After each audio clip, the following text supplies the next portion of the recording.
Now, when a unique game captures the hearts of players, sequels are made to satiate their demands. Unlike movie sequels, which rely on narrative, their video game counterparts have it kind of easier because usually they just rely on gameplay. But even though we're getting sequels out the wazoo at the moment, there are some video games that unfortunately have never had a second chance at wowing the industry and audiences around the world. So let's take a look at them. As I'm Jules, this is WhatCulture.com, and these are 10 underrated video games that need sequels. Number 10. Project Gotham Racing 4. Metropolis Street Racer was, as you may have guessed from the name, a racing game that featured a variety of vehicles and tracks. It was also known for introducing the kudos system, a gameplay mechanic that encouraged players to drive stylishly in order to earn points. And due to the discontinuation of the Dreamcast, the series rebranded itself as Project Gotham Racing and moved to the Xbox. The last entry, Project Gotham Racing 4, was released for the Xbox 360 in 2007. And like all sequels should, the game improved on every aspect of its predecessor. The driving was tweaked to be tighter and the kudos system offered more variety. Aside from gameplay, the game had excellent presentation. The graphics were stunning for its time and showcased the power of the 360. It also had a killer soundtrack featuring artists such as The Prodigy and My Chemical Romance. Cities such as New York, London, Shanghai were all recreated meticulously, and they even had a weather system that added variety to the tracks. It's unfortunate then that this content-packed release would be the last PGR game, as developer Bizarre Creation shut down in 2011. Still, true fans of the Xbox remember this series in the same league as other exclusives such as Halo, Gears of War, and Forza Motorsport, so it's time to give it a resurrection treatment. Number 9. PAC-MAN World. The transition from 2D to 3D was a crucial moment for video game mascots. The same applied to Pac-Man, as in 1999, Pac-Man World was released for the PlayStation. As the titular character, the player could run, jump, and swim to avoid obstacles in a new 3D space. New abilities such as the Rev Roll and the Butt Bounce were introduced, while the metal power-up turned Pac-Man into pure steel, baby. This allowed him to traverse through hidden pathways to reach bonus objectives. And the title also featured creative level themes, ranging from pirate ships to spooky islands. Maze mode was a feature in the game as well that catered to fans of the original, and this put Pac-Man back into traditional mazes but with 3D graphics and obstacles. And you even got boss battles in this game, which weren't exactly challenging, but they sure were creative. And though it received 2 sequels, the series eventually returned to its 2D roots with Pac-Man Championship Edition. But at least we're getting Pac-Man World Repack, and this remake features new graphics and updated designs for the cast, so hopefully revisiting the original will generate interest into this version of the series once more. Number 8. Virtua Fighter 5. Virtua Fighter revolutionized the fighting game genre, but the last entry, Virtua Fighter 5, released all the way back in 2006. From a technical standpoint, the game had smoother animation and was the first in the series to feature online play and made the jump to HD. Another underrated feature was its dedication to the technical aspects of fighting. The control scheme was simple yet very difficult to master. Players couldn't just spam moves but had to counter their opponent's attacks. And while other games were flashy, Virtua Fighter 5 incorporated motion capture to recreate real martial arts moves. And you even had this cool thing, which was a moral style of play, the Clash system, that was introduced where players could cancel out opponents' attacks. It was a truly unique fighter. But sadly, while Virtua Fighter was respected amongst the fighting game community, it was never as popular as titles like Street Fighter or Mortal Kombat. And this is probably why the series never continued since. Virtua Fighter 5 Ultimate Showdown was released in 2020, which featured updated mechanics and new graphics, but still, that is not enough. Virtua Fighter deserves better than this, right? Number 7. Midnight Club Los Angeles. Midnight Club was a racing title released by Rockstar Games. Capitalizing on the street racing craze of the 2000s, it featured an open world and vehicle customization, and subsequent entries added new locations as well as new cars to choose from. The most recent installment, Midnight Club Los Angeles, was released in 2008. Here the game recreated a digital LA while the city simulated traffic serves as hurdles during races. Building on the previous titles, it added more licensed vehicles from Toyota, Ford, Lamborghini, Nissan, Kawasaki, Ducati, and more. Police pursuits were also tweaked to be much more challenging, and unlike previous entries where these encounters were scripted, the LA police could chase players at any time, making races even more intense. Finally, Midnight Club Los Angeles showcased car abilities such as Argo, EMP, Roar, and Zone, and these moves could be used by racers to alter the outcome of races and affect nearby drivers. Because Rockstar Games shifted their complete attention to GTA and Red Dead Redemption, the Midnight Club series has remained dormant for a long time, and And with street racing games becoming more and more rare, a new entry could actually bring renewed interest not only to itself, but an entire genre. Number 6. Alpha Protocol.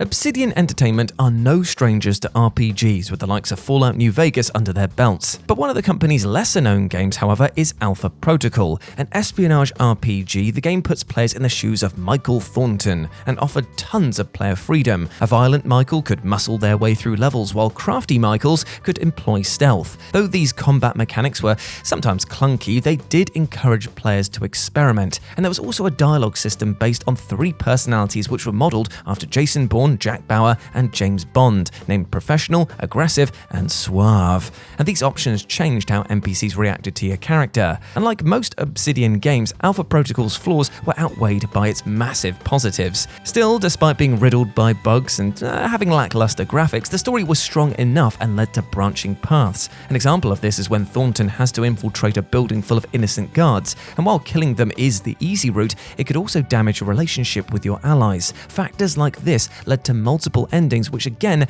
added to the game's replay value. It's no secret that Alpha Protocol was released in an unfinished state, which led to mixed reviews and poor sales. And though these criticisms were valid, the concept was of full potential and the story was well crafted. Though Obsidian has expressed interest to continue the franchise, the trademark was actually cancelled in 2021. Number 5. Split Second.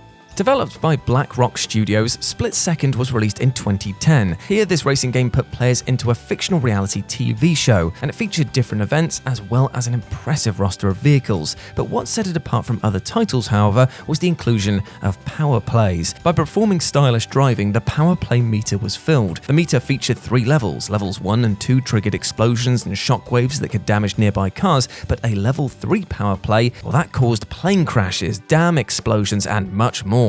And these feats of destruction provided pure spectacle, and it felt like being inside a Michael Bay movie, except good. What made this feature unique was how it served as a potential hazard for the player. Reckless drivers could use a power play, but often have it backfire on themselves, adding a layer of strategy as players just couldn't blindly activate them. 2010 was filled with racing games wanting to be the next big thing. Along with Split Second, the game Blur was also released, which led to a slight oversaturation, and this led to these games selling poorly, and their commercial failures shut down the doors on potential sequels. With the closure of devs Black Rock Studios, it's actually unlikely for this series to continue, but maybe somebody can take the concept and make a spiritual successor.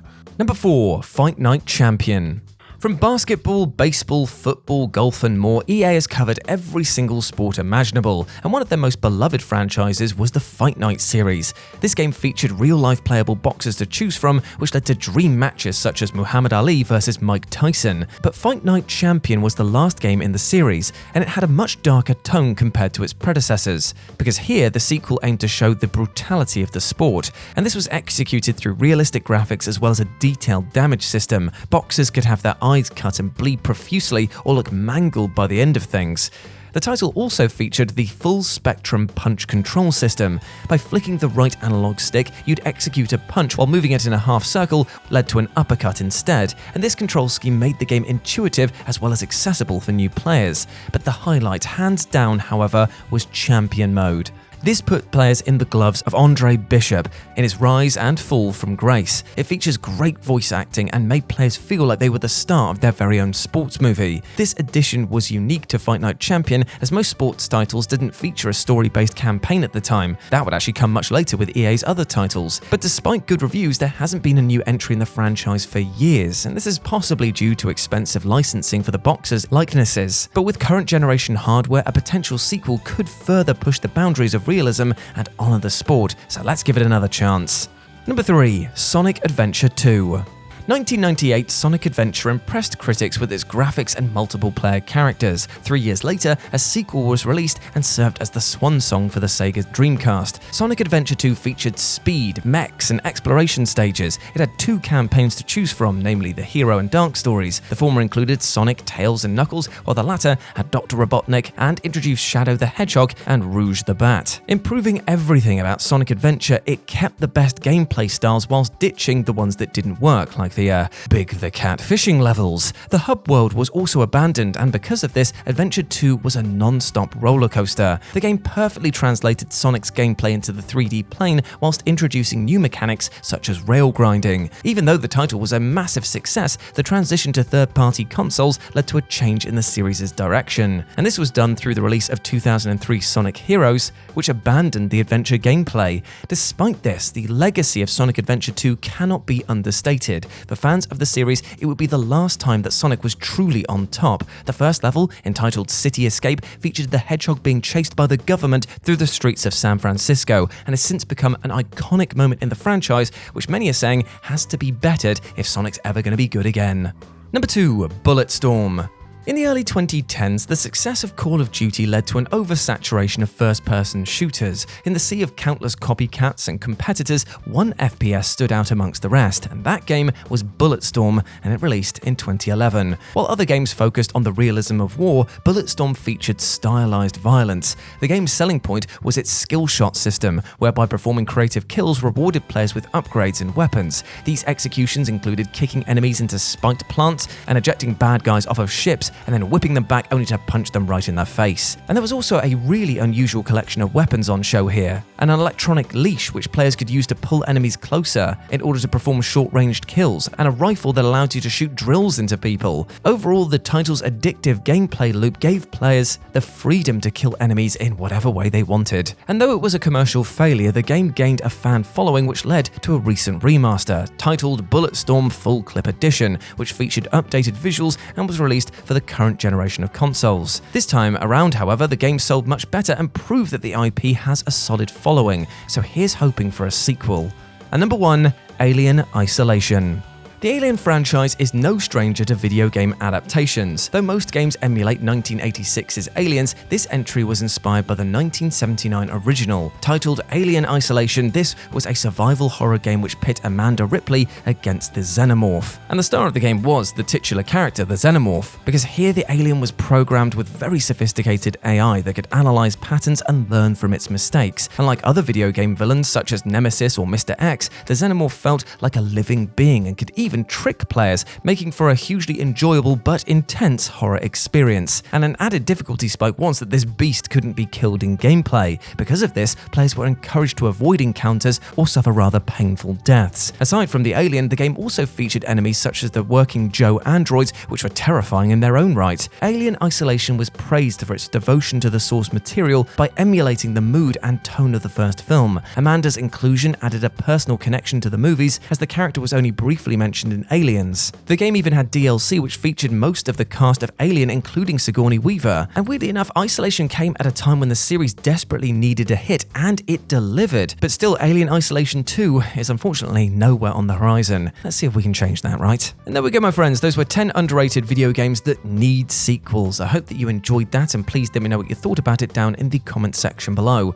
As always, I've been Jules, so you can go follow me over on Twitter at RetroJ, but the O is a 0, or you can swing by Instagram where it's the same handle, and I'd love to see you over there. As always, I've been Jules. You have been awesome. Never forget that, and I'll speak to you soon. Bye.